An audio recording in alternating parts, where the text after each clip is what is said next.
Boa noite, povo de Deus. Paz do Senhor, tudo bem com vocês? Como é que vocês estão? Graças a Deus, tudo tranquilo. Espero que vocês estejam tranquilos, tá bom? Deus continue abençoando vocês, guardando e protegendo vocês aí nesse país que tenho acompanhado ultimamente algumas notícias no que diz respeito aí a essa nação, queimadas, né? Tem alguns acontecimentos aí, alguns fenômenos da natureza atacando vocês aí, e que Deus possa estar guardando vocês aí, livrando de todo mal, que é a nossa aula de hoje. Mas assim, antes de mais nada, eu queria agradecer a vocês por ter me aturado durante essas 5 aulas nessa disciplina que foi bastante desafiadora. Eu acredito que não somente para vocês como alunos, né, mas para mim também enquanto professor, de ter que inovar, ter que sair um pouco ali, sabe, do raso e aprofundar um pouco mais assuntos, que é a nível de bacharel. E o desafio para mim é justamente tentar fazer com que assuntos difíceis se tornem fáceis na mente de vocês e que seja mais fácil essa captação do conhecimento e a degustação, principalmente, desse conhecimento em vocês, seja não uma degustação amarga, sabe? Mas que seja um conhecimento que torne-se em doce, em mel na boca de vocês. E eu acho que esse é o compromisso, sabe? Que nós temos como professor, é fazer com que o difícil se torne fácil na medida do possível. Tem coisas que não tem como, né? Mas naquilo que é possível, nós fazemos esse esforço. Então foram 5 aulas, essa pelo menos é a 5ª aula que nós tivemos aí para entender um pouco aí sobre teontologia ou a doutrina do ser de Deus em diversos aspectos, desde a sua existência até os seus atributos, né? Nós passamos aí por diversos princípios, né, que norteiam aí a teologia no que diz respeito à teontologia. Foi muito bom. Espero que vocês tenham gostado, né, dessa disciplina, e hoje a gente encerra, né, com, eu acredito que um, um dos assuntos mais sinistros, né, terríveis da teologia, não apenas da teologia, mas principalmente da filosofia, que é a questão do mal, né? O problema do mal até a Odisseia.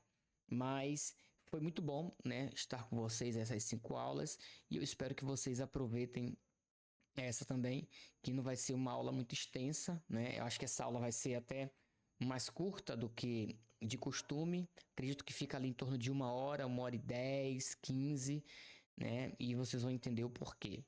Mas Deus abençoe vocês, né? A gente encerra então essa disciplina aqui agora, e a próxima, no final da aula, a gente conversa, tá bom?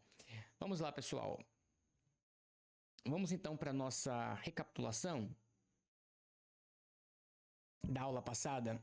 Bom, nós já estudamos então, se você olhar aí o sumário, nós já estudamos já as teorias sobre Deus e a sua existência na primeira aula, né? Nós estudamos então aí a questão da cognoscibilidade de Deus, a possibilidade do conhecimento de Deus, né? A gente dissecou muito bem na segunda aula.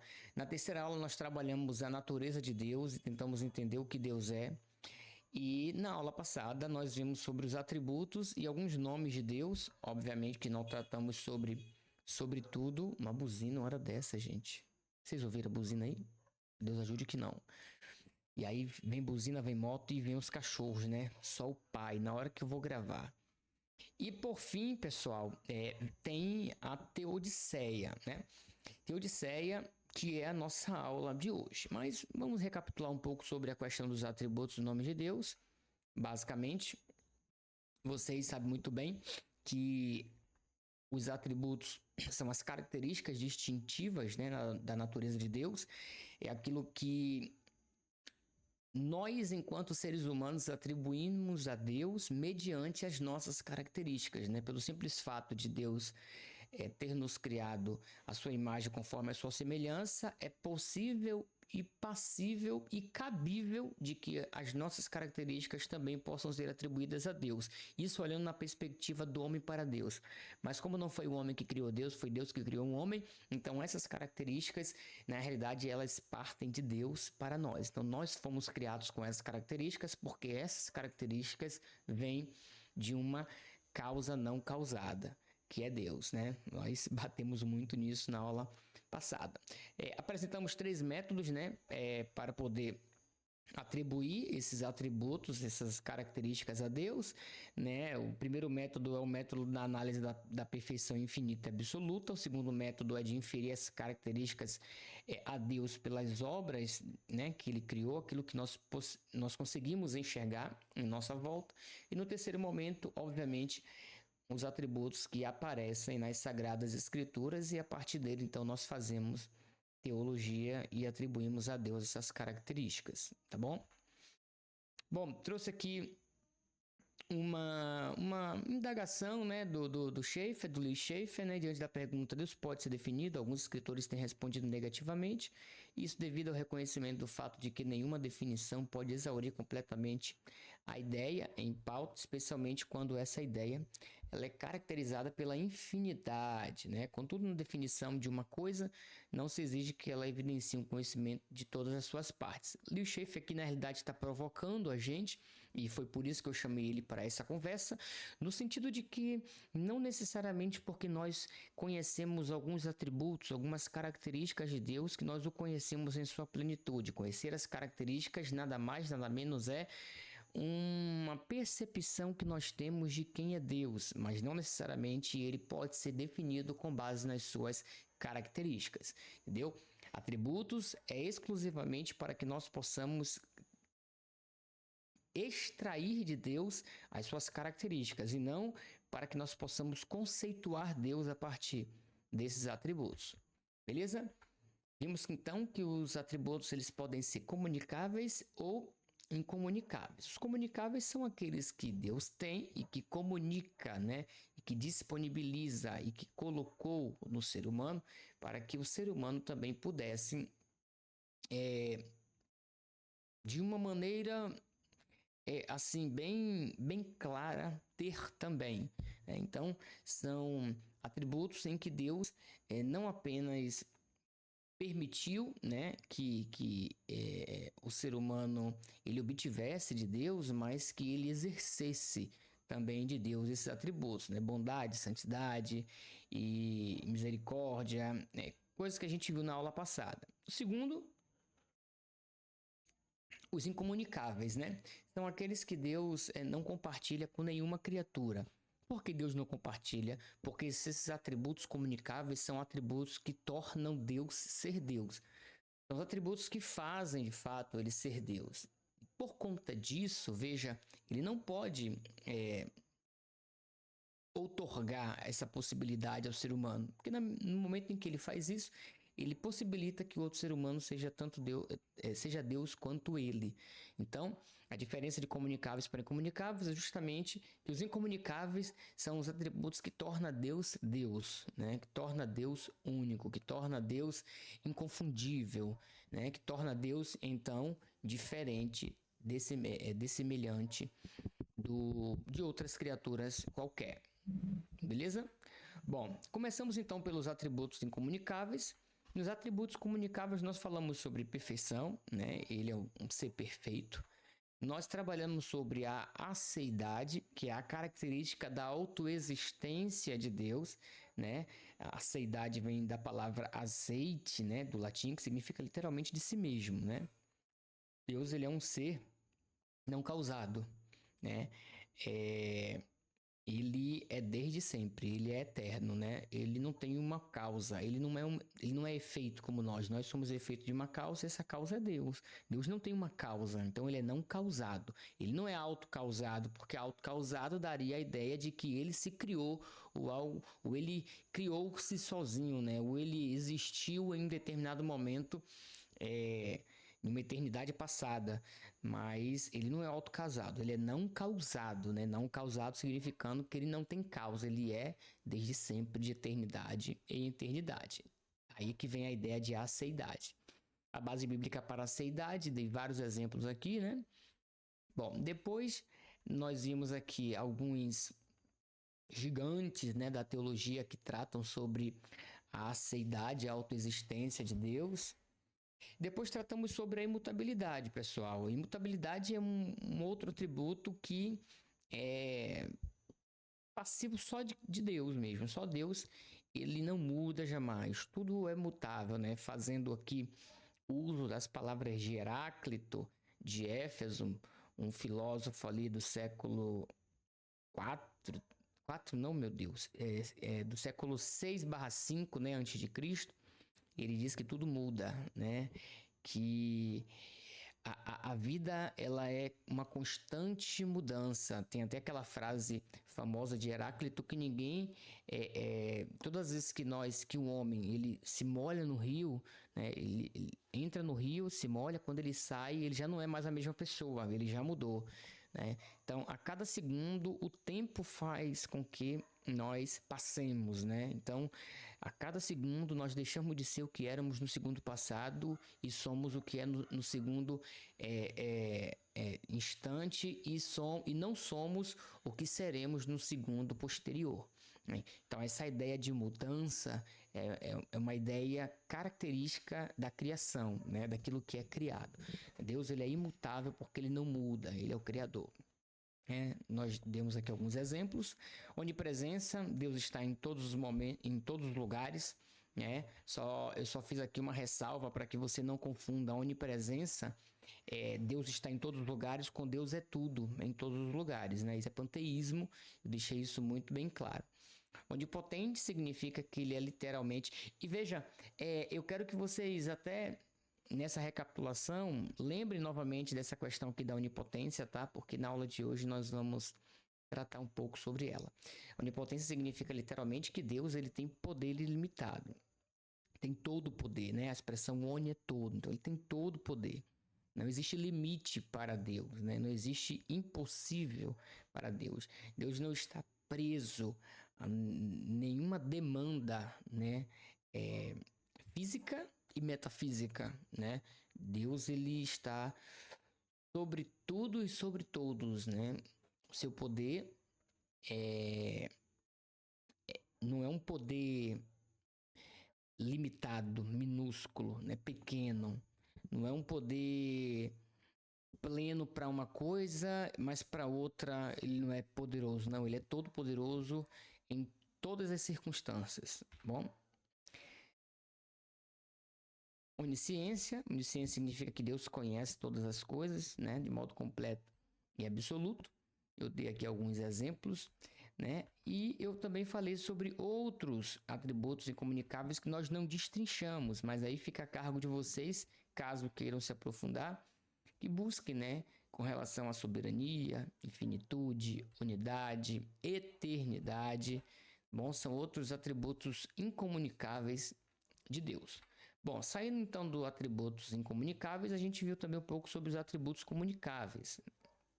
O amor, bondade, misericórdia, esses três, inclusive, eles se unem, né? Porque dificilmente quem tem misericórdia não é bondoso e amoroso, né? Quem é bondoso não é misericordioso e amoroso. E quem é amoroso não é bondoso e misericordioso, né? Então, esses três atributos, eles imperam aqui no primeiro slide nosso, justamente porque eles se linkam, né? Um parece estar atrelado ao outro, né? Amor, bondade, misericórdia. É engraçado que são justamente os atributos que nós menos vemos nas pessoas hoje em dia.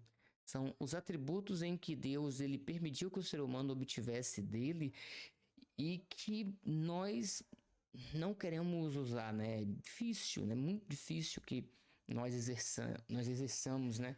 A misericórdia, a bondade e o amor.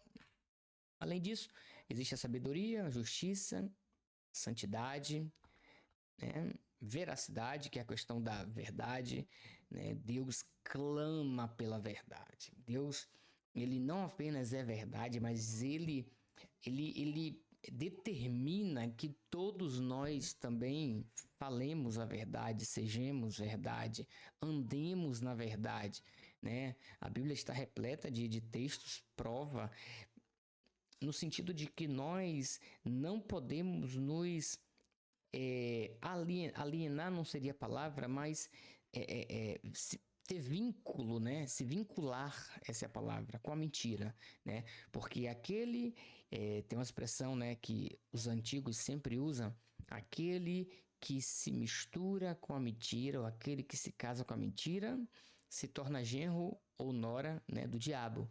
Porque se a mentira é filha do diabo, porque o diabo na boca de Jesus é o pai da mentira, então se o diabo é o pai da mentira, quem se casa com a mentira se torna o genro ou nora.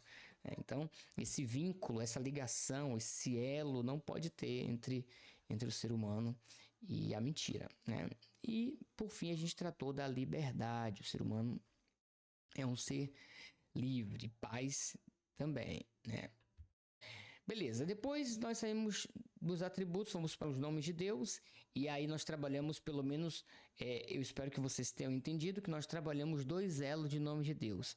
Os nomes de Deus que tem por prefixo, né, o El, e os nomes de Deus que tem como prefixo Yahvé, né, Yud-He, Vav-He, né? Então, o El é um termo assim bem utilizado dentro ali das religiões dos povos semíticos, né, para denominar um deus qualquer. Então, El é um deus qualquer, né? E a partir desse termo, dessa denominação bem pluralista, vamos dizer assim, dentro do ambiente semítico, né? A partir dele, então, surge outros nomes para Deus dado pelas pessoas, né? O Shaddai, Deus Todo-Poderoso, é o Elion, Deus Altíssimo, é o Lan, Deus Eterno, é o Roi, o Deus que me vê. No outro lado, nós temos então um braço de nomes atribuídos a Deus que tem como prefixo ou como primeiro nome o Yahvé, né? Que é o Eu Sou, que é extraído do texto de Êxodo 3, 13 a 15, né? Vocês lembram muito bem disso. E daí vem o Yehová Jireh, o Yehová Rafá, o Yehová Nissi, o Yehová Tessidikeno, né? E o Yehová Shammah. E o Shalom, né? Então você tem o Deus proverá, o Deus que sara, o Senhor é minha bandeira, o Senhor justiça, o Deus estar aqui e o Senhor é minha paz. Então você percebe que desses 2 braços que nós temos, desses 2 nomes, né, da onde vem os outros nomes, que mediante a situação da pessoa ou a situação que Deus está inserido, né, esse nome vai ser dito, né, tanto do El quanto do Yahvé. Mas existem também outras manifestações do nome de Deus na Bíblia, que diz respeito a coisas encontradas no universo, né? Animais, objetos, até mesmo elementos, né, da própria criação, como manancial, fogo, rocha, né? São atribuídos a Deus pela definição e pelo conceito, né, e pela representatividade que cada uma dessas coisas tem na nossa realidade. Então, mediante ao momento em que a pessoa estava vivendo, ou da analogia que Deus estava fazendo, né? Exemplo, a analogia da águia, né? Do leão, e outras analogias, né? Que nós temos na Bíblia Sagrada, tudo isso mediante um ambiente, uma circunstância. Era Deus tentando demonstrar, né, para alguém como é que ele estava se apresentando. É por isso que eu acho interessante a ideia do eu serei o que serei, lá de Êxodo 3, 13, porque eu serei o que serei dá a ideia justamente, principalmente rabinos falam sobre isso, dá a ideia de que Deus será aquilo que nós precisamos. Então tudo vai mediante as necessidades que nós temos, entendeu? Então, experiência humana, né? Pai, edificador, médico, marido, termos de ações humanas, emoções, parte do corpo humano. Bom, diversas maneiras que nós temos de dar nomes a Deus. Tudo vai depender da circunstância que a gente vive. Então, dito isto, a gente chega na aula de hoje a saber Teodiceia. Bom, vamos lá. O que é que eu preciso inicialmente pedir para vocês? Paciência. Paciência no sentido de que essa disciplina Teodiceia, ela não é uma disciplina fácil. E vocês vão entender o porquê eu estou falando isso. Só que, mesmo ela não sendo uma disciplina fácil, eu gostaria de agradecer a vocês. Agradecer de coração a vocês. Vocês podem estar se perguntando aí, professor, você quer me agradecer de quê? Porque a função pedagógica, parece que no ato funcional pedagógico, é que as ideias elas aparecem. Eu estava há um certo tempo, e só a nível aqui de conhecimento para vocês saberem, tá? Uma fofoca gospel aqui. Eu estava meio que desnorteado, sem saber o que é que eu ia escrever no meu artigo científico para concluir a minha graduação em filosofia, né? Eu estava perturbado, né? Filosofia é um campo tão amplo, e eu estava perdido. E eu já falei um pouco sobre Teodiceia, mas bem raso, né? Numa aula de EBD, e eu senti necessidade de, para vocês aqui, né, colocar a Teodiceia nessa nossa disciplina, porque vocês viram lá, né, que foi inclusive a última que eu coloquei, porque eu acho que é necessário a gente tratar um pouco sobre a questão do problema do mal, porque Teodiceia, vocês vão daqui a pouco saber o que é, mas a Teodiceia ela trata sobre esse aspecto do problema do mal, como lidar com o mal no mundo, tá? E na medida que eu comecei a pesquisar, né, a montar a aula, foi tanta bibliografia, pessoal, foi tanta coisa que eu encontrei. Eu comecei a mergulhar no mar tão profundo, no mar tão vasto, quando eu fui ver o material que eu tinha procurado, que eu tinha conseguido, né? Que eu tinha em mãos para montar a aula de vocês, não era um material para poder fazer uma aula de 1 hora aproximadamente. Não, eu estava praticamente com o material todo para poder fazer um artigo. E aí, é aí que vem a minha gratidão a vocês. Porque quem sabe se não fosse essa aula, se não fosse vocês, eu não teria essa perspicácia de poder ser instigado por essa questão do problema do mal para tentar de alguma maneira contribuir dentro da discussão filosófica, teológica e principalmente eclesiástica, pastoral, como lidar com o sofrimento, como lidar com o problema do mal do mundo. Então, foi a partir daí que eu percebi que eu estava com muito material em mãos para poder fazer essa aula aqui, né? Uma aula de 1 hora, gente, que não precisa muito conhecimento, não precisa muita teoria, né? Mas se não fosse isso, quem sabe, eu não conseguiria ser instigado em tentar me aprofundar mais nesse tema tão complexo, tão difícil, tão assombroso, né? Tão obscuro, essa é a palavra, né? Como o problema do mal.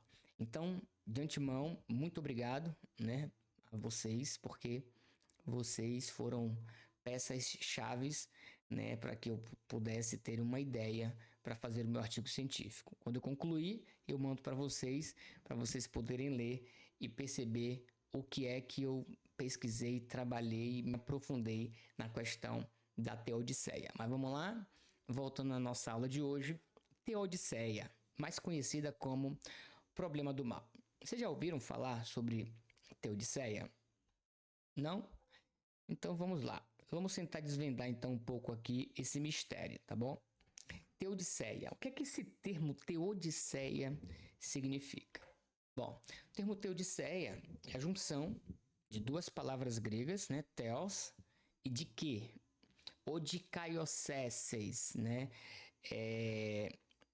Mas assim, a raiz vai ser de quê? Né? Então, por mais que seja theo, mas de kaiosseses, né? A raiz é de que vai dar no mesmo. Theos é Deus, de que é julgamento ou justiça. Então, essas palavras juntas, elas dão a ideia de um julgamento ou uma justiça de Deus. Bom, de onde é que surgiu essa palavra teodiceia? Bom, esse termo teodiceia, ele é cunhado pela primeira vez, pelo filósofo alemão Gottfried Wilhelm Leibniz. Não sei se vocês já ouviram falar, mas o Leibniz, né, na sua obra Ensaios de Teodiceia sobre a liberdade do homem e a origem do mal, escrita em 1710, ele vai cunhar, né, esse termo Teodiceia, justamente no sentido de fazer uma apologia à existência de Deus, no sentido de defender, né, Deus das acusações que ele recebia mediante ao mal instaurado e instalado no mundo.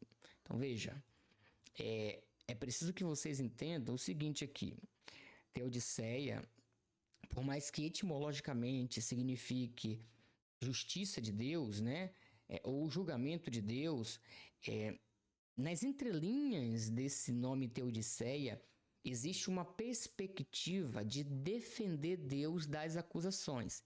Quais acusações? Século XVII, né, século XVIII, quando o iluminismo está no auge, tudo começa a ser criticado, tudo tem que passar pelo crivo da razão, né? A fé, tão assim, altamente adorada, não, mas altamente assim exaltada, né, na Idade Média, né, a teologia, mãe de todas as ciências, a fé em Deus sendo o carimbo, né, testificador se algo era verdade ou não, a igreja sendo a detentora do conhecimento, né, começa a ter uma fraquejada, enfraquecida, né, pelo avanço da tecnologia. Então, o avanço do pensamento crítico, o avanço da tecnologia, o avanço dos pensadores céticos, né, eles desenvolvem, então, metodologias que começam, então, a colocar a fé de escanteio e tudo tem que passar pelo crivo da razão. E, se vocês perceberam, na nossa primeira aula, o nosso esforço foi de tentar provar a existência de Deus. Para que a gente pudesse iniciar essa aula, foi preciso que nós nos desdobremos, né, em tentar compreender a existência e as provas da existência de Deus, tanto criticada na Idade Moderna, né? E aí nós demos aqui algumas provas da existência de Deus. Vocês lembram, né? Utilizamos Tomás de Aquino, utilizamos Anselmo de Cantuária, né? Utilizamos aqui o argumento teleológico, o argumento cosmológico, o argumento ontológico, né? Vocês lembram? Então, o que é que acontece? Quando Leibniz ele escreve essa Teodiceia, né, e cunha esse termo, ele está justamente tentando defender Deus das acusações de inexistência. Entendeu? Leibniz ele cunha esse termo Teodiceia, né, que dá a entender a questão do problema do mal, e vocês daqui a pouco vão entender o porquê disso, porque Deus está sendo acusado de não existir pelo simples fato das pessoas olharem para o seu dia a dia e ver muita maldade e ver o mal atuando, né, no mundo, né? Então a pergunta que se fazem é se de fato de verdade existe Deus, onde é que esse Deus está mediante a todas essas calamidades? Então, a ideia aqui do termo Teodiceia é que existe teólogos e filósofos que se preocuparam em fazer as suas teodiceias, as suas apologias, as suas defesas à existência de Deus e a existência, juntamente, né, concomitantemente com a existência do mal no mundo. Então, como é que pode coexistir, né, essas duas coisas, Deus e o mal? Agora, para que possa ficar um pouco claro para vocês, é preciso, antes de tudo, porque nós temos que estudar Teodiceia em teontologia e não em apologética. Porque essa disciplina aqui, pessoal, essa aula de Teodiceia, a gente estuda em apologética. Porque é em apologética que a gente aprende a defender o cristianismo das acusações do naturalismo, do ateísmo, né? E de todos aqueles que são contra o cristianismo, né? Mas por que estudar Teodiceia em teontologia? Simples. Porque o problema do mal foi um dos principais argumentos contra a existência de Deus, né? Vamos dizer que o calcanhar de Aquiles até hoje, diga-se de passagem, dentro assim de uma concepção lógica, racional da existência de Deus e da presença do mal, dentro do campo filosófico, até hoje isso é um dilema, né, da existência de Deus, né? E a gente vai ver daqui a pouco por que é que isso é um dilema. Mas a gente estuda, né? A gente estuda a teodiceia em teontologia porque a teodiceia está diretamente ligado com a existência de Deus. Então é preciso que pelo menos aqui a gente dê um norte para vocês, que eu dê um norte para vocês. Então eu quero lembrar vocês que nós faremos uma breve exposição sobre o conceito e alguns desdobramentos da teodiceia, principalmente dentro do campo da teologia, tá bom? Não da filosofia, mas da teologia, sem muito aprofundamento nos principais teólogos, filósofos, né? Por quê? Porque isso não é para uma disciplina de seminário, de teologia, né? Esse tipo de assunto aí é um workshop, esse tipo de assunto aí é um seminário à parte, né? E não uma disciplina de uma faculdade de teologia, que é o que eu estou fazendo com vocês. Na minha cabeça, vocês são alunos de teologia e nós estamos aqui numa faculdade de teologia. Eu estou dando aula para vocês como eu dei aula no bacharel, né, no Rio de Janeiro, né, em sala de aula. Para mim, nenhuma diferença, tá bom? Então, eu estou tratando vocês como alunos da academia. E por conta disso, eu percebo que este assunto, de forma aprofundada, não é cabível no ambiente de sala de aula, é preciso um workshop para a gente se aprofundar.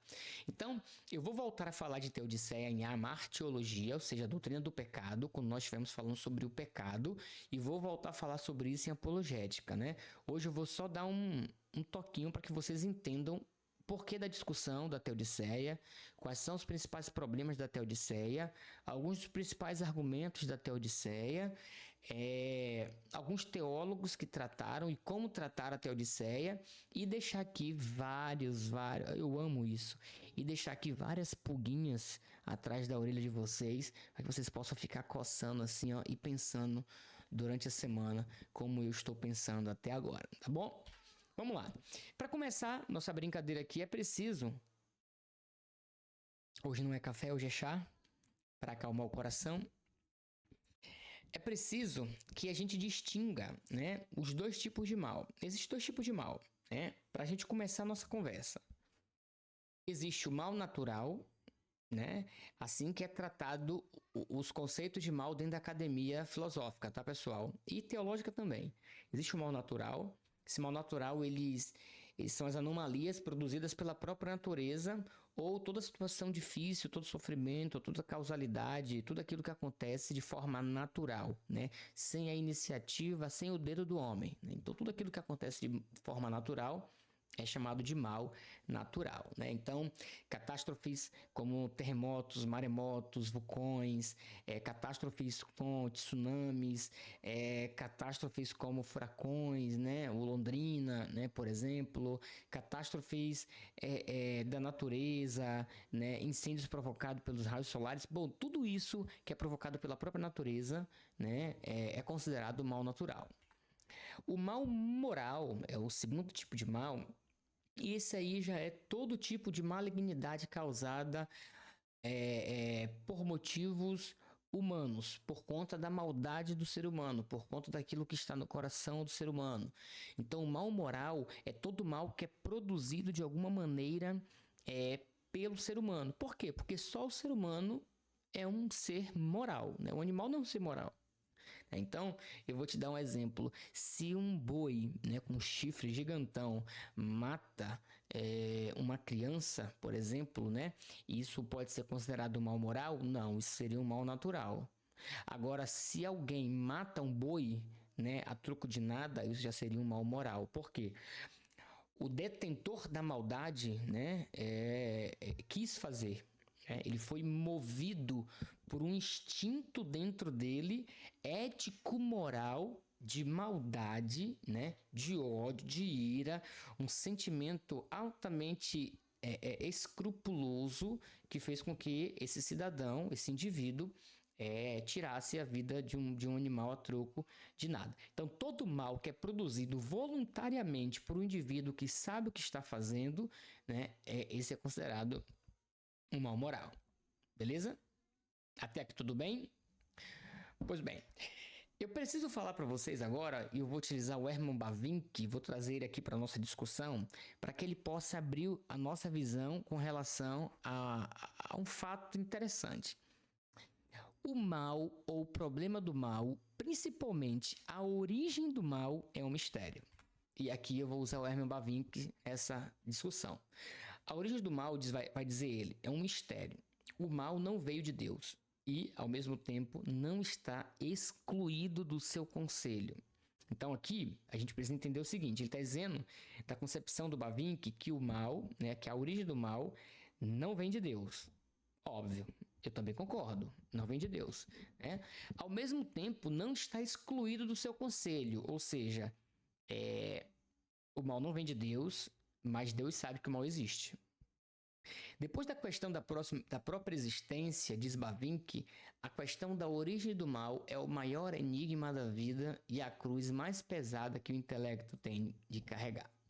Então, depois de ele dizer que o mal não veio de Deus, mas que Deus sabe que o mal existe, ele diz que conciliar essas duas informações é um mistério.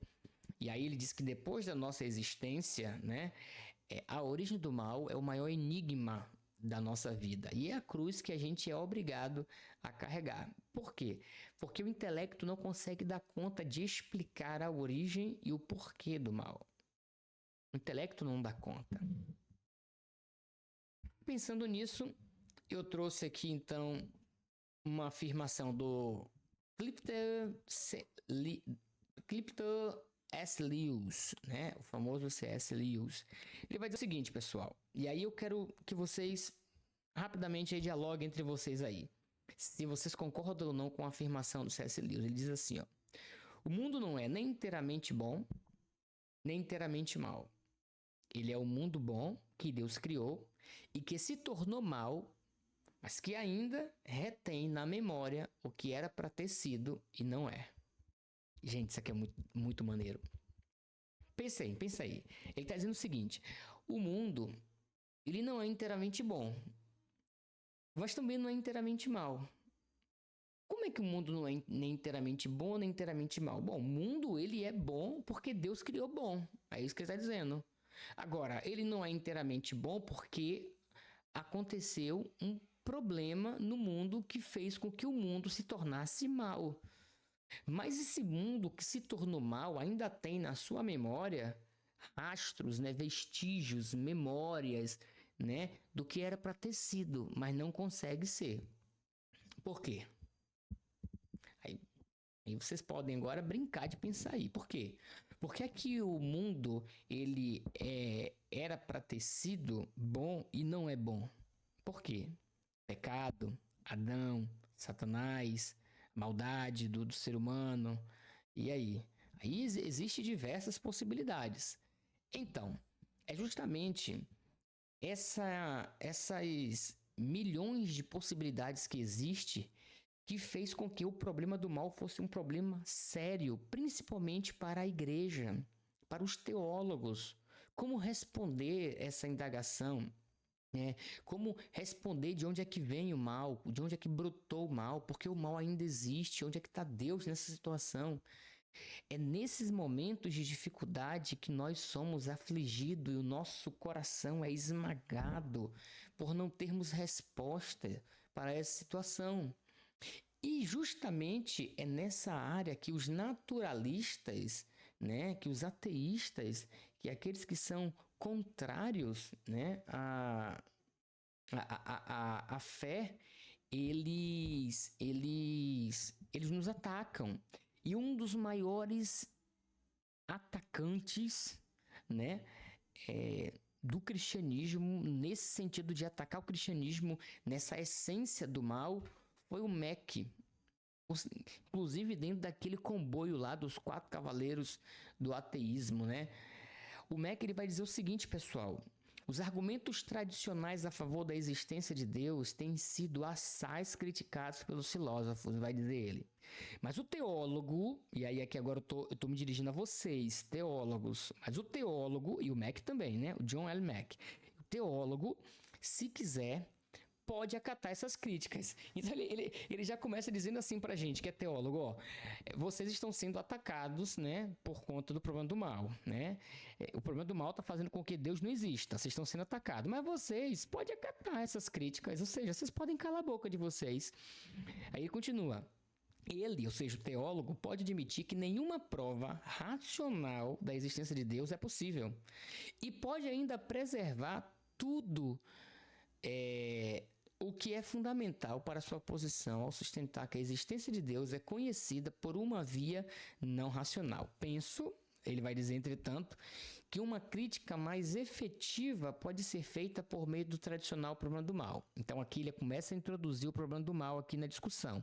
Ele diz que existe uma crítica que pode ser feita, uma crítica racional que pode ser feita contra a existência de Deus, e essa crítica, pensa ele, é utilizando o tradicional problema do mal. Nesse caso, não se mostrará que as crenças religiosas carecem de uma base racional, mas sim que elas são nitidamente irracionais. Ou seja, o problema do mal faz com que todos os argumentos racionais que nós temos a favor da existência de Deus caia por terra, porque o problema do mal consegue sobrepor todos eles. Entendeu? É isso que ele está dizendo aqui. Que as várias partes da doutrina, das doutrinas teológicas fundamentais são inconsistentes entre si, de tal modo que o teólogo pode manter integralmente a sua posição somente por meio de uma rejeição ainda mais drástica. Por isso, ele deve se precaver por acreditar não só no que não pode provar, mas no que pode ser refutado por outras crenças que ele também sustenta. O que é que Mack está querendo dizer aqui? Primeiro, ele está querendo dizer que os argumentos tradicionais que sustentam a razoabilidade da existência de Deus, eles se tornam insustentáveis quando o problema do mal chega. Porque o problema do mal coloca a existência de Deus contra a parede. O problema do mal veja, deixa eu abrir a tela aqui para que vocês possam olhar nos meus olhos e acompanhar o meu raciocínio. O problema do mal, ele vem colocar nós, enquanto teólogos, né, na parede, de forma que ele nos encurrala de uma maneira que nós não temos respostas racionais, segundo Mack, para dar a ele, né, de que é possível conciliar a existência de Deus com o problema do mal no mundo. É impossível nós conciliarmos a existência de um ser com sentenças que nós vamos ver daqui a pouco, eu não estou querendo adiantar aqui, né?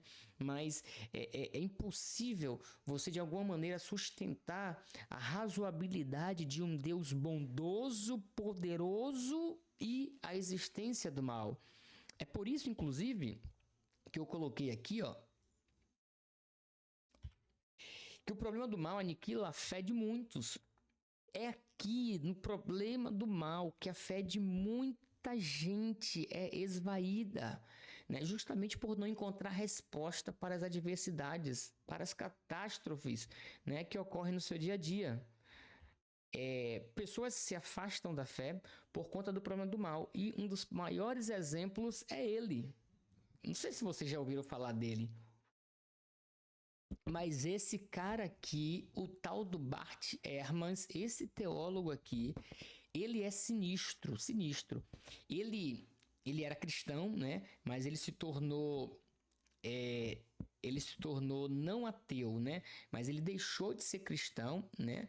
Ele continua acreditando em outras divindades, mas ele deixou de ser cristão justamente por conta do problema do mal. Hoje, Bart Ehrman, ele deve ter em torno de seus 63, 65 anos de idade. Ele é um dos maiores defensores da crítica textual e utiliza a crítica textual justamente para desqualificar a Bíblia Sagrada. Então, hoje, ele é um dos maiores críticos da Bíblia Sagrada no que diz respeito à veracidade dela, né? Então ele critica muito a manutenção dos livros como inspirados, ele critica muito a maneira como o Novo Testamento e o Antigo Testamento, né, ele foi sendo trazido, né, desde a época que foi escrito até os nossos dias. Ele afirma verosmente que o texto bíblico que nós temos hoje não é o texto bíblico mais de antigamente, que esse processo todo, né, temporal que nós temos aí quase 2000 anos praticamente de existência da Bíblia Sagrada, muitos manuscritos foram adulterados, palavras foram inseridas, o texto foi mudado e que nós não temos acesso hoje à verdade, sabe? Nós não temos acesso hoje ao que de fato e de verdade foi escrito, mas que copistas eles sempre acrescentavam. E aí ele é um dos maiores inquisidores, vamos dizer assim, inquiridores, né? Melhor dizendo, né? Da Bíblia Sagrada. E ele chegou a ser anticristão, vamos dizer assim, por causa de uma experiência que ele teve com o problema do mal. Então ele escreve um livro, o problema com Deus, as respostas que a Bíblia não dá ao sofrimento. Tem em língua portuguesa, né? Se vocês depois quiserem ler. E nesse livro ele vai dizer o seguinte, ó, olha o relato desse cara. Quando eu me formei no seminário, fui convocado a assumir o púlpito da Igreja Batista, enquanto eles procuravam um ministro em tempo integral. Assim, durante 1 ano, ele foi pastor da Igreja Batista de Princeton, pregando nas manhãs de domingo, conduzindo grupos de oração e de estudo da Bíblia, visitando doentes no hospital e cumprindo seus deveres pastorais para com a comunidade. Mas então, cadê, meu Deus? Eu me perdi. Hospitais, mas então, por uma série de razões, comecei a perder a minha fé. Eu agora perdi totalmente. Não vou mais à igreja, não acredito mais, não mais me considero um cristão. Eu me dei conta de que não conseguia mais conciliar as alegações de fé com os fatos da vida. Em especial, não conseguia mais explicar como pode haver um Deus bom e todo-poderoso ativamente envolvido com este mundo. Para mim, o problema do mal... Gente, isso aqui é terrível. Ele vai dizer, para mim, o problema do mal se tornou o problema da fé. Percebe? Percebe como o problema do mal, as calamidades do dia a dia, percebe como o sofrimento alheio e o nosso próprio sofrimento mexe com as nossas estruturas, mexe com a nossa fé. Isso aqui foi algo, gente, que eu estudando essa aula mexeu muito comigo, porque de fato, de verdade, se nós não tivermos explicações, não precisa ser plenas não, mas se nós não tivermos uma base sólida para compreender de fato, de verdade, por que o sofrimento nos advém, por que as coisas difíceis nos acontecem, nós vamos nos tornar um novo bate-erma. A gente vai ter a nossa fé definhando, a gente começa a perceber que muita gente prospera, muita gente avança, muito ímpio avançando, enquanto nós aqui que temos a nossa vida querendo ou não, certinha, né? Temos os nossos pecados, mas mantemos sempre ali uma postura cristã, fazemos de tudo para não sair da presença de Deus, e ainda assim, quando a gente olha para nossa vida, sofrimento, né? Eu falo por mim, meu filho mesmo agora, 4 dias internado, passando por uma série de sofrimentos, e aí agora com um problema de refluxo que não passa, e uma série de situações difíceis, e aí você olha para Deus e fala assim, gente, meu Deus, por que essas coisas? Por que esse sofrimento? E aí, o silogismo, né, que é apontado por esses caras contra Deus, né, é justamente o silogismo de Deus é todo bondoso, Deus é todo poderoso, o mal está presente no mundo, ou seja, o mal existe. E aí a pergunta que fica é, como podem essas 3 afirmações ser simultaneamente verdadeiras? Como pode Deus ser todo bondoso, Deus ser todo poderoso e o mal existir? Como pode um ser supremo em bondade, um ser supremo em poder, um ser ilimitado de bondade, um ser ilimitado de poder? Como pode um Deus gracioso, um Deus amoroso, um Deus misericordioso, um Deus magnânimo, um Deus que que os olhos dele estão todo o tempo em nós. Como pode coexistir esse Deus bondoso e poderoso com a presença do mal no mundo, pessoal? Como é que pode? E olhe que eu não estou discutindo aqui, porque não é o caso da aula, eu não estou discutindo aqui nem a origem do mal, porque esse é o problema filosófico que depois eu vou me aprofundar. Eu estou discutindo aqui como é que Deus permite o mal. Bom, o dilema de Lactâncio, a partir desse silogismo aqui, o dilema de Lactâncio, então, que Lactâncio vai formar, na verdade quem forma esse silogismo é Epicuro, tá bom? Epicuro ele vai formar o silogismo, mas a partir do silogismo de Epicuro, Lactâncio vai dar desdobramentos mais aprofundados, e os desdobramentos são esse. Primeiro, a partir do silogismo, a gente forma algumas sentenças. A primeira é: Deus quer eliminar o mal, mas não pode. Bom, se ele quer eliminar o mal e não pode, ele é fraco. Deus é capaz de eliminar o mal, mas ele não quer eliminar. Se ele é capaz de eliminar e ele não elimina, ele é mau. Se ele é fraco, ele não é onipotente. Se ele é mau, ele não é o quê? Todo bondoso.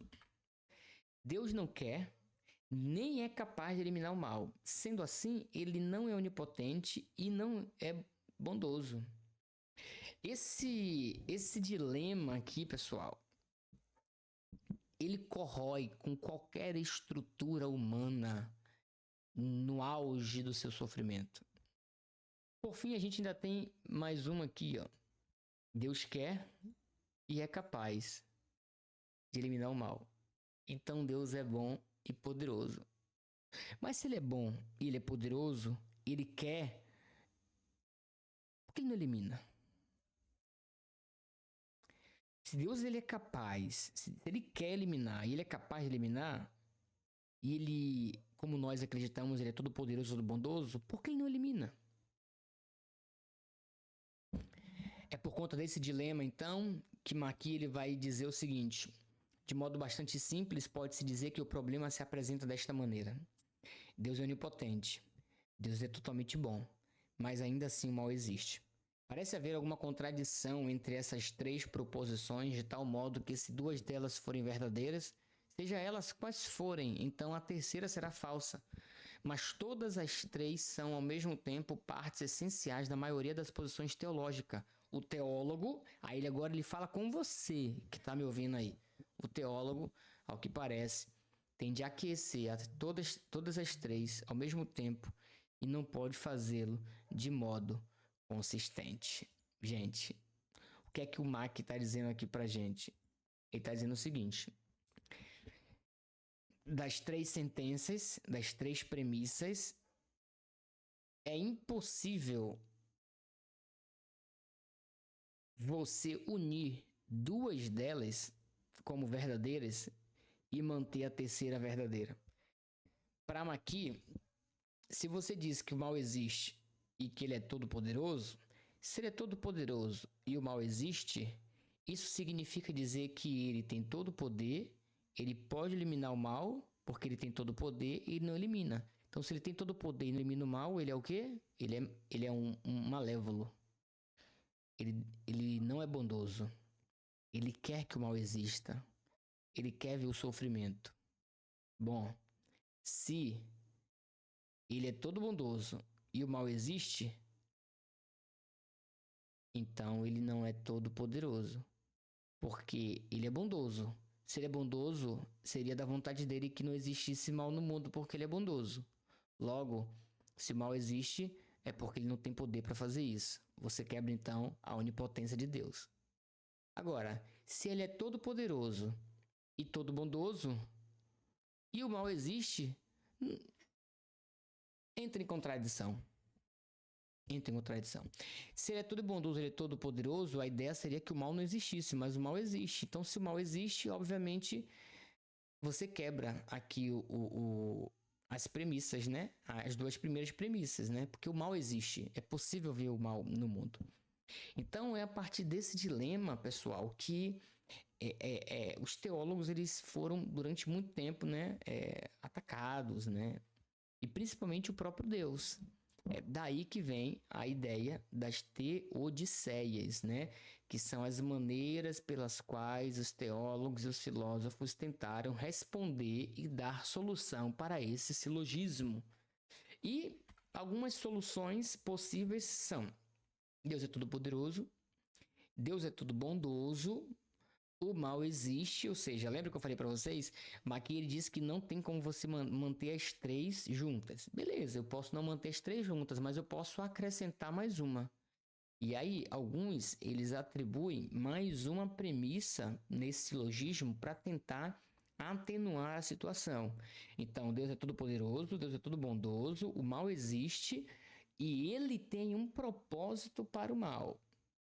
Aqui nesse ponto, a gente tem que pensar no seguinte: Deus ele é todo bondoso, Deus ele é todo poderoso, então o mal existe. Mas ele não é nem malévolo e ele não é nem fraco. É porque ele tem um propósito em permitir que esse mal ele fique no mundo. Entendeu? Existe um propósito para esse mal. Qual o propósito? Bom, a gente não consegue bem compreender quais são os propósitos, né? Daqui a pouco eu vou falar mais um pouco sobre Irineu, a percepção de Irineu com relação ao mal no mundo. Quem sabe pode clarear um pouco mais essa ideia. Mas no primeiro momento, é preciso que vocês entendam que uma solução para esse silogismo é acrescentar mais uma premissa de que realmente o mal existe, mas que Deus tem um propósito para esse mal. Uma segunda solução para esse silogismo também é acrescentar, né, mais uma premissa: Deus é todo poderoso, Deus é todo bondoso, o mal existe e Deus vai aniquilar o mal eventualmente. Então, nessa perspectiva, é possível sim coexistir as três primeiras premissas com a inserção de uma quarta, que é uma possibilidade, é uma crença em que na realidade esse mal é uma permissão de Deus, mas que esse mal será aniquilado eventualmente ou futuramente, né? Existe um momento em que esse mal vai ser aniquilado para todo sempre, né? E essa linha de solução, ela trabalha com a perspectiva de que na segunda volta de Cristo todo mal é aniquilado, né? Então, para começar a solucionar esse problema, a gente parte dessas duas perspectivas aí. Nós damos essas duas soluções. Primeiro, que Deus tem um propósito, e segundo, que ele vai aniquilar o mal eventualmente, e por isso a gente não precisa se desfazer das três premissas, né, criticadas por Mack, né, se é que vocês conseguiram me entender até agora. Pois bem, a partir daqui então a gente começa a tratar algumas teodiceias. Existem quatro que historicamente elas são apresentadas, mas que eu vou passar rapidamente por elas porque elas são elas vão de ingênuas a apoteóticas, tá? Então são assim como é, meu Deus, aquela palavra. Esqueci a palavra. Elas vão das concepções mais simples às mais cabulosas, né? Elas saem da Terra e vão para Nárnia, né? E por aí vai. Então, historicamente, são quatro respostas básicas, né? E que a gente não fica nenhuma com elas.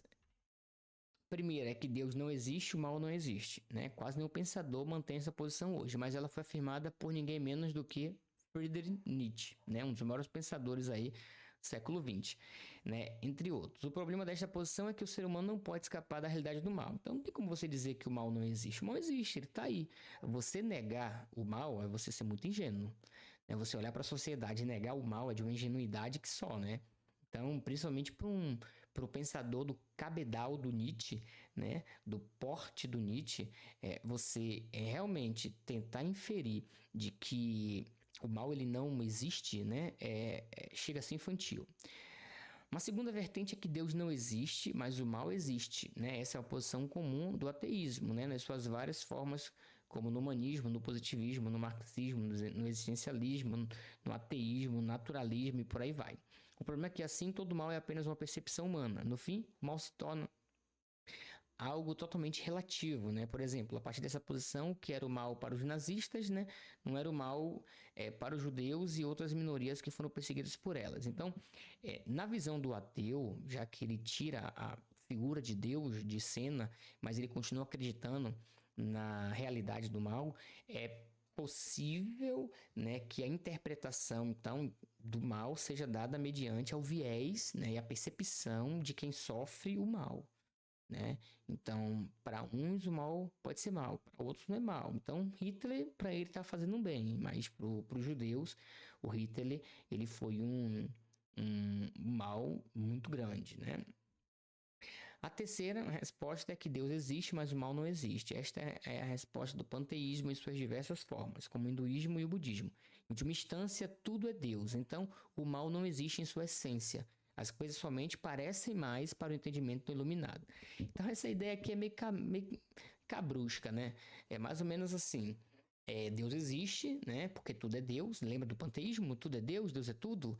Então, tudo é Deus, então o mal não existe. Na verdade, o mal é nada mais, nada menos do que algo que parece para você ser mal, mas você só não consegue saber que aquilo ali é bem porque você é uma pessoa não iluminada. Então, o não iluminado, ou seja, aquele tipo um gnosticismo, isso aqui, sabe? Aquele que não teve ainda a mente iluminada, não consegue perceber que situações difíceis que vem na vida não é um mal. Na verdade, aquilo ali é um bem, é só você que não consegue identificar o bem daquela coisa, né? Então, é bem complicado aqui essa percepção panteísta. E por fim, a última posição afirma que Deus existe, o mal também existe. Só que, diferentemente da nossa percepção teísta, né, essa resposta pode incorrer em duas perspectivas deficientes. Uma delas seria o dualismo, que diz que há duas forças iguais e opostas em um fluxo contínuo no universo, ou seja, o bem e o mal, o preto e o escuro, o bem e o bom, né, a luz e as trevas. Né? E a outra é o finitismo, que nega um ou mais dos atributos de Deus, como por exemplo sua onipotência, onisciência, mutabilidade, bondade, o amor. São 4 respostas básicas, né, que principalmente os antiteístas, né, os ateístas, né, saindo do cristianismo, são essas respostas que você vai encontrar, tá bom? Nenhuma dessas respostas aqui é atribuída ao cristianismo. Eu quis trazer elas só para que vocês pudessem ter uma noção de como é que as pessoas interpretam a presença do mal sem ser o cristianismo, tá?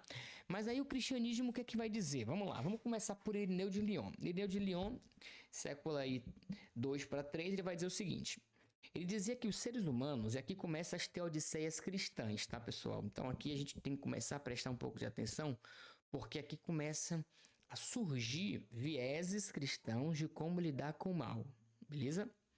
Vamos lá. Irineu dizia que os seres humanos são criados com determinada capacidade de crescimento em direção à maturidade. A capacidade para o crescimento espiritual requer o contato e a experiência com o bem e com o mal, se verdadeiramente quisermos tomar decisões esclarecidas. Bom, até aqui, me parece que o que é que o Irineu está querendo? Ele está querendo dizer que é preciso que nós tenhamos experiências com o bem e com o mal se quisermos continuar nesse caminho em direção à maturidade, beleza? O crescimento espiritual passa pela experiência com o bem e com o mal. Continue. Aqui tem-se a ideia de ver o mundo como um vale onde as almas são forjadas, em que o encontro com o mal é considerado como um pré-requisito necessário para o crescimento e o desenvolvimento espiritual. É necessário passar pelo sofrimento para que nós amadureçamos. Bom, essa percepção de Irineu aqui é interessante. Porque para Irineu, o que está acontecendo aqui? Para Irineu, a experiência e o contato que você tem com o mal, com as situações de sofrimento, com os problemas difíceis, né, da vida, faz parte, né, te direciona, te leva para a maturidade. E esse caminho que te leva para a maturidade, ele precisa passar pelo sofrimento.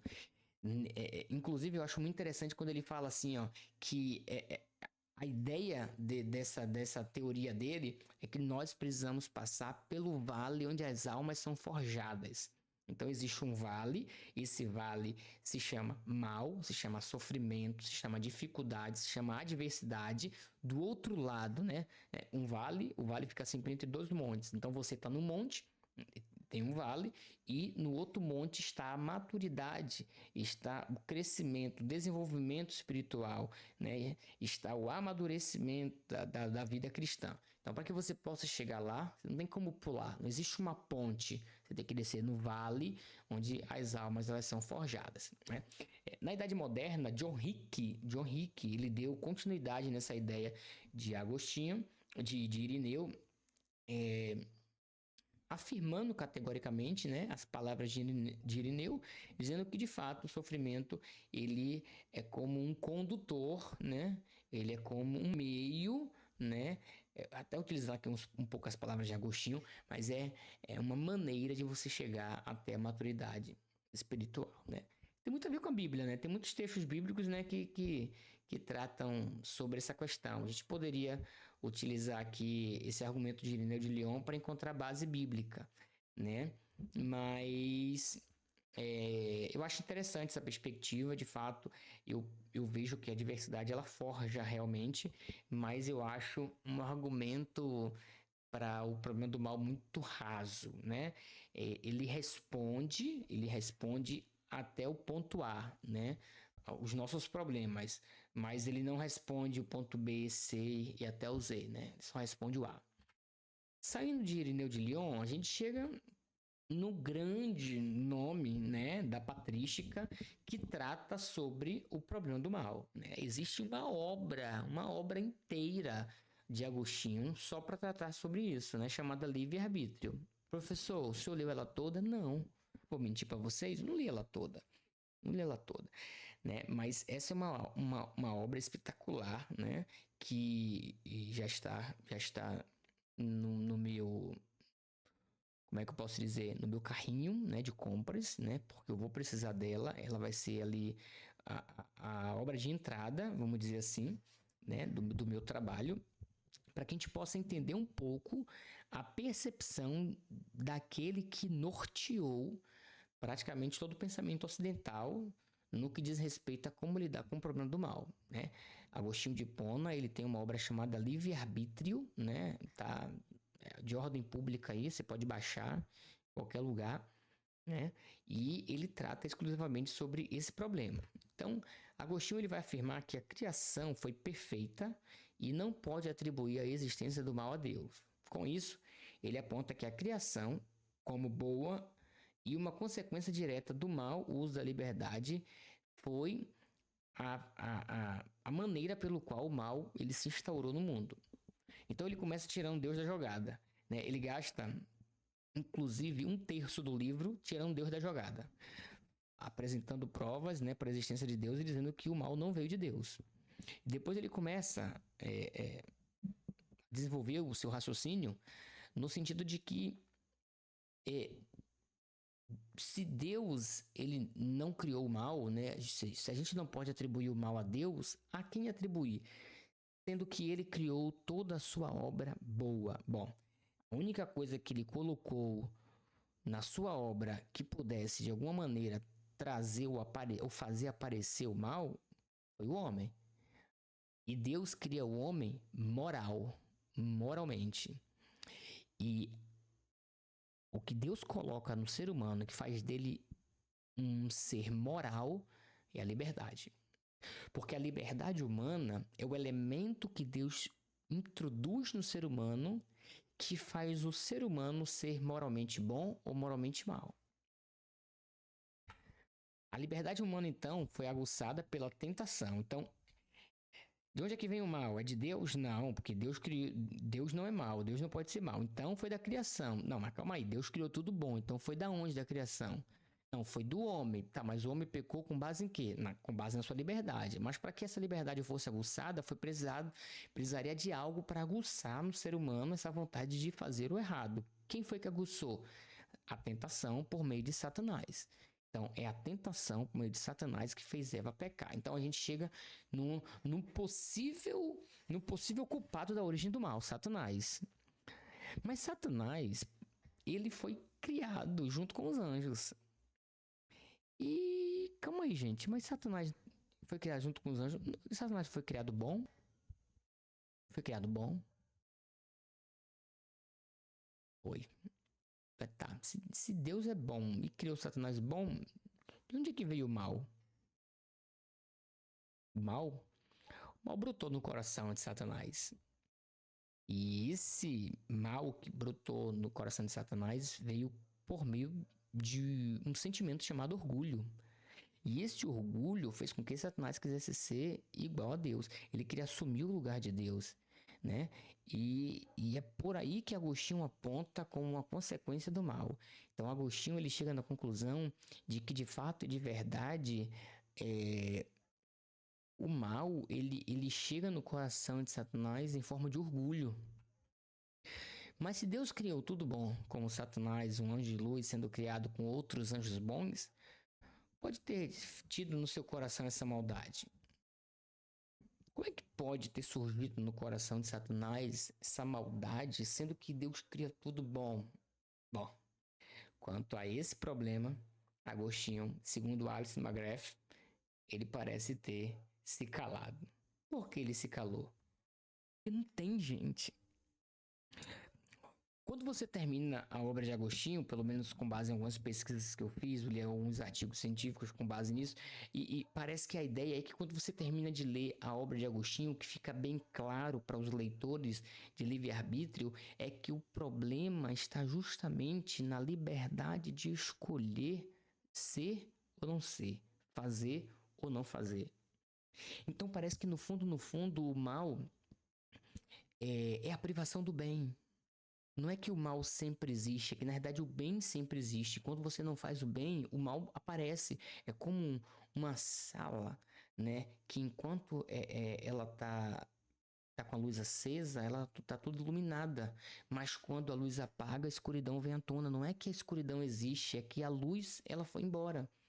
Então, parece que a ideia de Agostinho é de que de fato, de verdade, o mal ele é a não execução do bem, é a privação do bem, é o aparecimento de algo quando não existe o bem, né? É a aparição do oposto do bem, é o contraste do bem, né?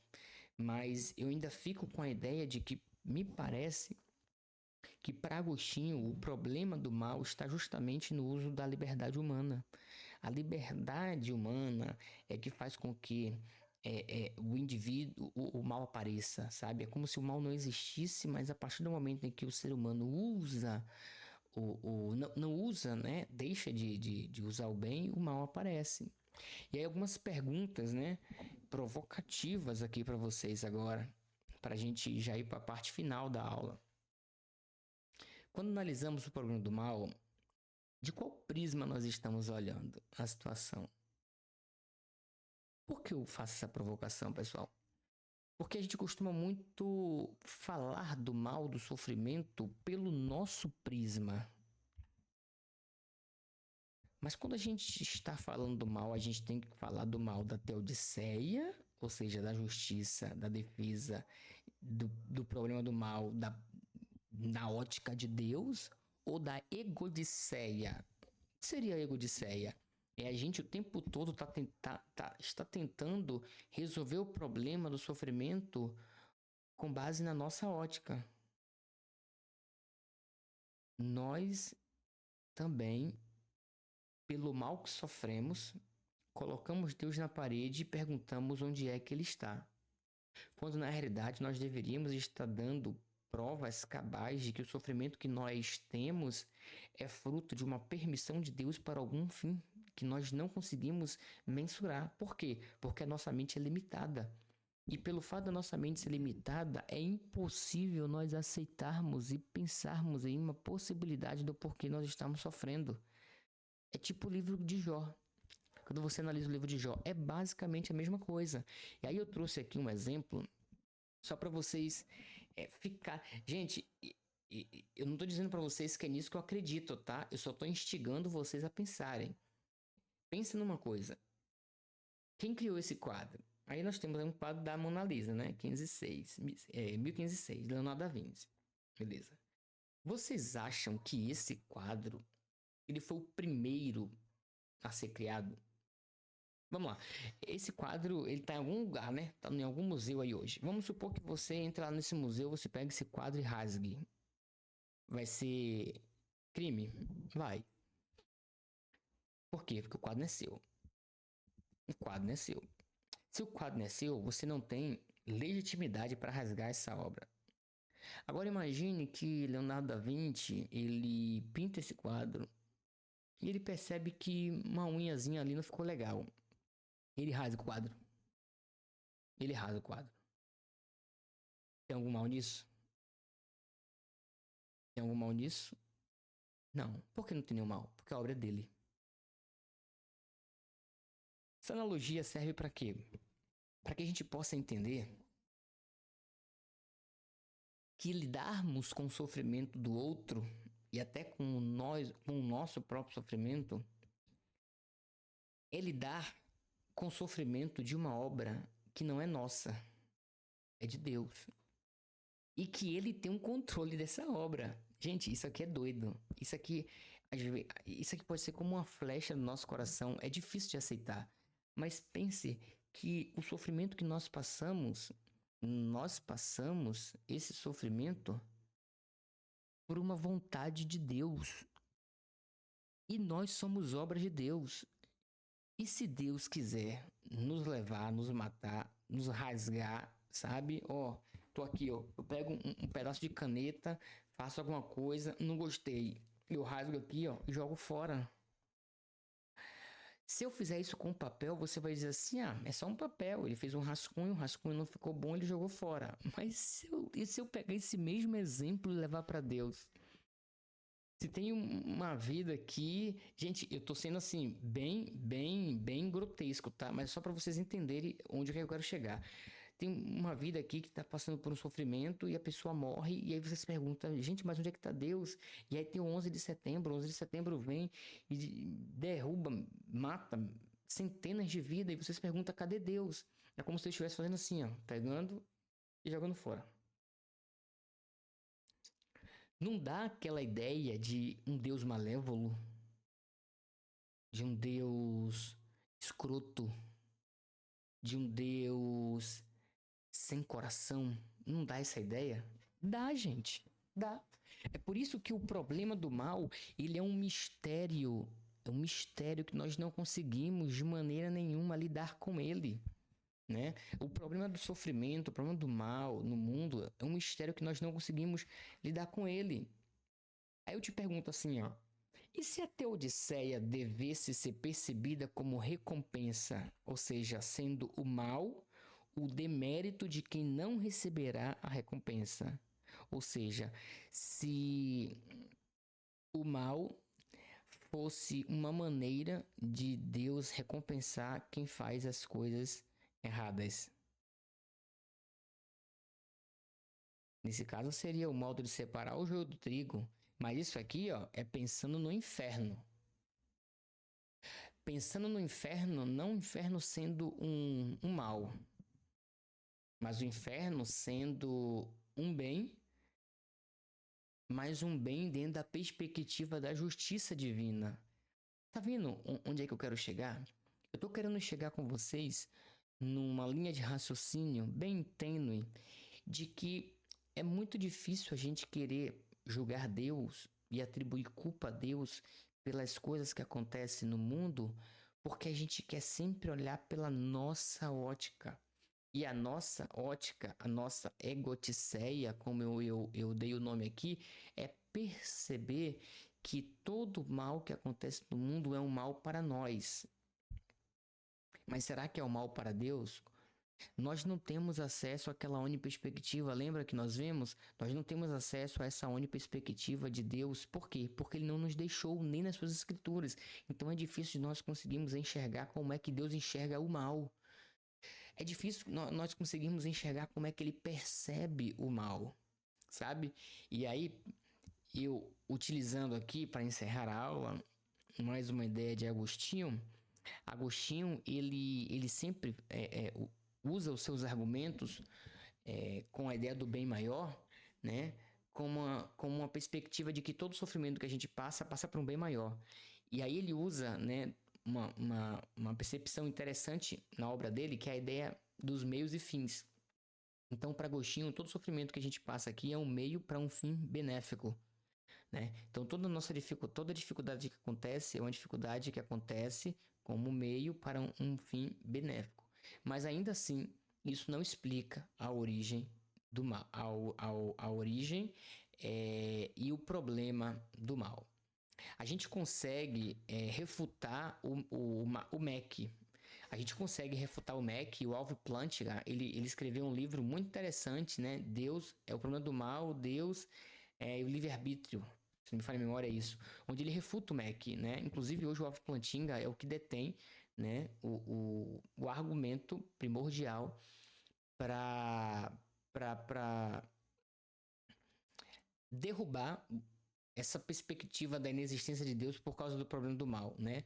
Só que a gente consegue refutar o ateísmo dizendo para ele, mostrando para eles que não tem nada a ver as três proposições, né? Deus é todo poderoso, Deus é todo bondoso e o mal existe. Isso não tem nada a ver com a existência de Deus. É possível sim Deus ser todo poderoso, Deus ser todo bondoso e o mal existir. E Deus também existir, né? É possível. Isso foi refutado, né? Se vocês quiserem se aprofundar um pouco mais nisso, depois leiam Deus, o problema do mal, do Alvin Plantinga. Mas o que está em jogo aqui é tentar pensar, fazer uma reflexão em como lidar com o mal, que eu acho que esse é o maior de todos os problemas, né? A gente, a nível de aula, a gente consegue entender que é impossível refutar a existência de Deus utilizando aquele silogismo, porque a gente deu duas soluções para o silogismo, né? A ideia de que existe um propósito e a ideia de que realmente o mal vai ser exterminado no futuro. Esse silogismo já nos coloca, né, em um diálogo sólido, né, como ateísta, de que não, Deus existe, né? Então, a nível de existência de Deus, a gente conseguiu com essa aula aqui ficar tete a tete com o ateu, botou o ateu sentadinho no canto dele. Mas a nível pastoral, eclesiástico e pessoal, a gente ainda fica se perguntando onde é que está Deus mediante as catástrofes que acontecem com o ser humano por ocasião do mal moral e não do mal natural. E quando acontece o mal natural e que muitas vidas são ceifadas, a gente ainda fica se indagando onde é que está Deus. Então, eu acho que esse é um problema que nós temos que pensar, tá bom? Vocês, enquanto cristãos, enquanto teólogos, enquanto pastores, esse é um problema que nós temos que pensar e eu estou desenvolvendo ainda as minhas ideias, né? Eu não tenho assim um argumento pronto para poder chegar aqui e ensinar para vocês, não tenho, né? Porque é novo para mim esse tipo de reflexão, pensar em como a gente responder aos problemas, aos sofrimentos da vida, né, sem colocar Deus na parede, sem colocar Deus sentado no banco dos réus, né, e pensar de onde é que poderia ter partido esse problema, essas coisas acontecendo, porque é muito fácil de jogar sempre na conta do livre-arbítrio. Mas o livre-arbítrio, mas é o pecado, tá, mas e os de ordem natural? Não é o pecado. Entendeu? Então, assim, essa aula foi muito boa porque eu queria realmente instigar em vocês, refletir um pouco, pensar um pouco sobre como a gente trata esses assuntos difíceis, né? Como é que a gente trata com a morte de bebês, como a gente trata com bebês com leucemia, como a gente trata com as pessoas com câncer, como a gente pensa. E aí, um texto final aqui de Abacuque, né? Onde Abacuque ele vai dizer: o peso que viu o profeta Abacuque, até quando, Senhor, clamarei eu, e tu não me escutarás? Gritar-te-ei violência e não salvarás. Por que razão me mostras a iniquidade e me fazes ver a opressão? Pois que a destruição e a violência estão diante de mim, havendo também quem suscite a contenda e o litígio. Por esta causa a lei se afrouxa, e a justiça nunca se manifesta, porque o ímpio cerca o justo, e a justiça se manifesta distorcida. Vede entre os gentios e olhai, e maravilhai-vos, e admirai-vos. Porque realizarei em vossos dias uma obra que vos não crereis, quando for contada. Porque eis que suscita os caldeus, nação amarga e impetuosa, que marcha sobre a largura da terra para apoderar-se de moradas que não são suas. Horrível e terrível é. Dela mesma sairá o seu juízo e a sua dignidade. E os seus cavalos são mais ligeiros do que os leopardos, mais espertos do que os lobos à tarde. Os seus cavaleiros espalham-se por toda a parte. Seus cavaleiros virão de longe, voarão como águia que se apressam a devorar. Eles todos virão para fazer violência. Os seus rostos buscarão o vento oriental e reunirão os cativos como areia. E escarnecerão dos reis e dos príncipes, farão zombaria. Eles rirão de todas as fortalezas, porque amontoarão terra e as tomarão. Então muda sua mente e seguirá, e se fará culpado, atribuindo este seu poder ao seu Deus. Bem, por que eu li o texto de Abacuque? Para que vocês entendam que essas indagações sobre a violência, sobre o mal, não é de agora. Abacuque ele já percebeu há muito tempo que em determinado momento, e Abacuque interessante que é um dos, eu acho que é o único profeta que ele não fala para o povo. O livro de Abacuque não tem momento nenhum Abacuque falando com o povo. O livro de Abacuque é o tempo todo Abacuque falando com Deus. É um diálogo do profeta com Deus, do profeta com Deus. É um diálogo assim, ó. E o profeta dizendo, Senhor, até quando, até quando, até quando? E você para pensar e fala assim, vem cá, esse até quando aí? Não é uma palavra de ordem contra Deus, não? Não é uma reclamação, não é uma murmuração, não? Não é Abacuque colocando Deus contra a parede, não? Mais ou menos. É uma indagação do profeta perguntando ao Senhor até quando violência, até quando maldade, até quando coisas difíceis vão acontecer, até quando, até quando? É a mesma coisa que nós perguntamos hoje, até quando? Até quando o sofrimento vai parar na nossa vida? Até quando? Será que Deus está quem do sofrimento? Será que Deus está com os olhos vendados? Óbvio que não. O que a gente pode de antemão afirmar, mediante a Teodiceia, é que por mais que sofrimentos e calamidades aconteçam no dia a dia, por mais que as adversidades e as vicissitudes, por mais que os problemas, os terremotos, essas situações difíceis venham esmagar o nosso ser, por mais que tudo em nossa volta seja maldade, calamidade, catástrofe, é preciso crer o tempo todo que Deus é todo-poderoso e todo bondoso.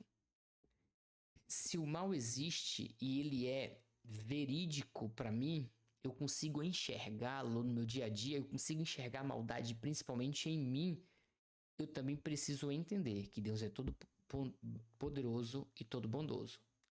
Quando é que o mal vai acabar? Eu não sei, mas eu sei que ele terá um fim no ato iminente da volta de Cristo, onde tudo será restaurado e o governo dele será de fato de verdade implantado eternamente.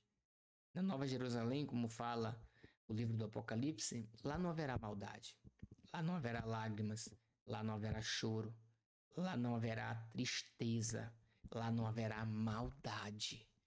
Então eu não sei de onde é que ela veio, eu não sei por que Deus está aquém dela, ou se está aquém, essa é uma visão, né, humana, mas eu sei que a maldade vai ter fim. Essa é a aula de hoje, pessoal. Deus possa continuar abençoando vocês e que vocês possam refletir bastante sobre essa aula. Deus abençoe. E a próxima disciplina a gente discute no grupo qual será.